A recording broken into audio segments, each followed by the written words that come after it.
Okay, so I'm out here mowing with the mower conditioner here. Nathan's yard, so his house is right there up on the hill. Meet the Peterson family. Our dad, the three Peterson brothers, and our families farm together in central Kansas. Our family farm started in 1882 and has been raising cattle and crops ever since. Please subscribe to this channel and give us a like and a comment if you enjoy the video.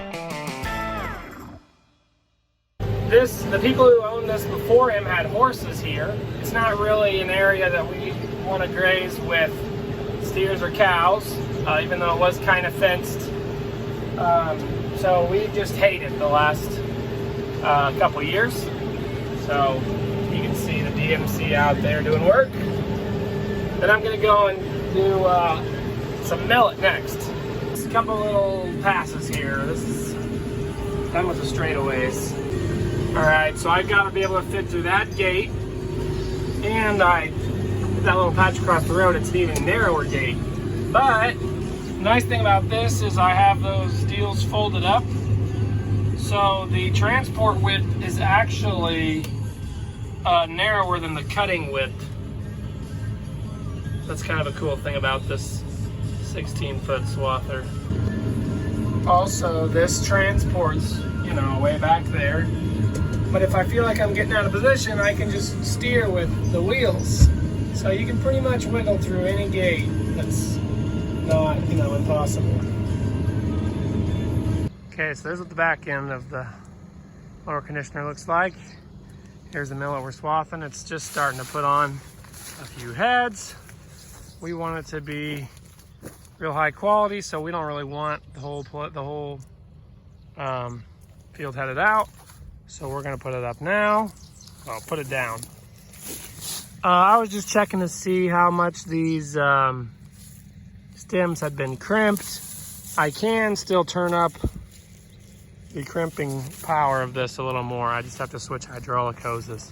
So here you can see that mower conditioner crimped this, and you could even kind of see the juices that it squeezed out. So that just starts the drying process. Gets going, because this stuff takes about the longest to dry out of anything. Okay, I also widened the spreading in the back, so that's the windrow size we've been using for alfalfa and brome, but I'm gonna widen it out a little bit so it doesn't pile it up on top of itself so much. Still gotta widen this one, so all you gotta do is loosen this. Just loosen that. And it comes out here. So we'll try that setting now. Okay, so this shows the pressure on those crimping rolls back there. And I'm gonna see how high I can get that to crank up. Just because the higher that pressure, the more crimping I'm gonna get. And the faster drying this hay will be. And the faster drying that it is, the less chance that we get it rained on is, which means the better quality it'll be. So, now that my settings are adjusted, we'll make another round. Nathan was out hunting this afternoon and bagged a header sickle, dragging it home. Killed a snake with teeth. All those leaves are about to get chopped off. Awesome job there. Making nice, wide, heavy windrows. Okay, I'm about halfway across the field. This is some really nice stuff that doesn't have any weeds in it, so that's good. But I can drive pretty fast. I can drive like anywhere from 9 to 11 miles an hour. It's going pretty quick. Trying to get done so I can get back for chores. But my backup plan is for Greg to do them. So if I'm a little late anyways. Finish that little strip left before I go home. See if my estimation of my time that I'm gonna make it in for supper is right for Kaylin. This time of year I've been shooting for 6:30 suppers. Works out for our toddler, gets her full before we're going to bed. She sleeps a little longer. And I don't use all the daylight hours. If I need to go later, I can, but I shoot for 6:30. Okay, just that little strip left. We're done. It's good hay, hopefully. It is supposed to be 104, 100 degrees, 97. Those are all the upcoming temps, so this hay's got some time to dry, I think. All right, the M7 and the DMC did a good job. It's parked for the night, but it does have a waterway to mow tomorrow. My dad has also been running the batwing mower, just kind of touching up some weed areas and spraying with this sidekick rig. So there's vegetation growing like crazy. You either gotta graze it with cattle, swath it, mow it, or spray it. Otherwise it'll go to seed and stuff. So he's been using this rig. It's got a nice wand attachment right here.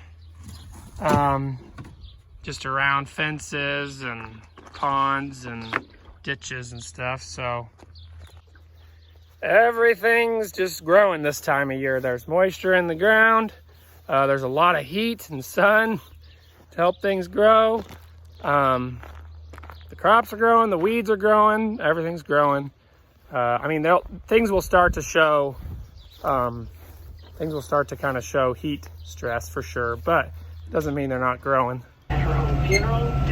Helping my uncle bale some hay today. The Apple Podcast or wherever you get your podcasts. I don't know how you do it. All right, my last video from the sale was on Monday.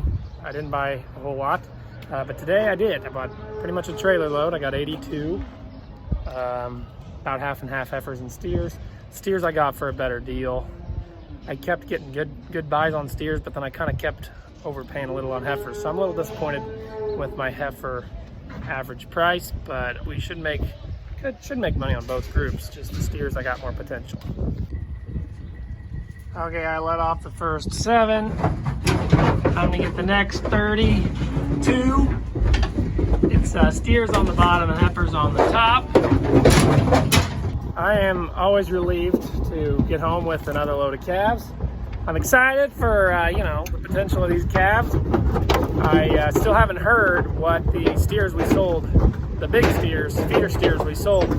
I didn't ever hear what they sold for because I left before the end of the sale. So it's like between 3 and 4 o'clock now. I'll let these off, let them have shade and water before we get them fed. The heifers do not want to leave the top. I had to go up there, shoo a few out, and I came back thinking they would all come pouring out of there once they found it. And then I had to crawl back up the front end, and they're finally getting it. I wanted to get them out of there, but it's actually fairly cool in the truck. It's shaded in there, so it was cooler than I thought it would be.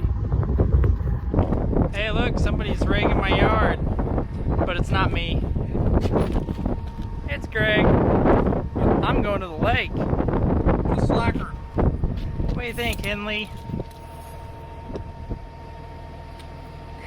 we got a lot of work done.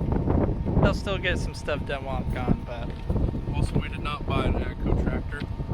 oh yeah, that's our uncle's tractor. Don't be confused. We had this little bit to rake by Nathan's house, so I'm raking Nathan's backyard with Uncle's stuff. Nice view. Out here enjoying the lake. Taking a long weekend.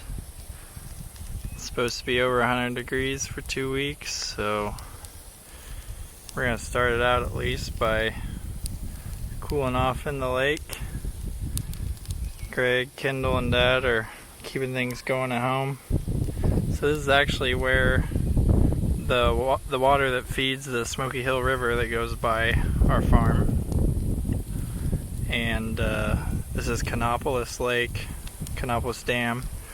And this lake was built to help control river flooding and of course has lots of recreational opportunities. And then it also helps control the flow of water down the river, so we have irrigation water in the summer, and a lot of the towns and cities along the river use the water some too, so it's a valuable thing. The big thing in Kansas is these reservoirs that have been built and maintained. Alright, so I'm multitasking. I took my trash can out. I'm gonna go shut off the pivot. It's usually Nathan's job, but he's at the lake. Alright, I've seen the light on out there. And I can hear the water coming out, so I think all I gotta do is flip this switch and my job is done. Dude's got the fanciest ground loader trailer I think I've ever seen. So we'll see what cattle look like.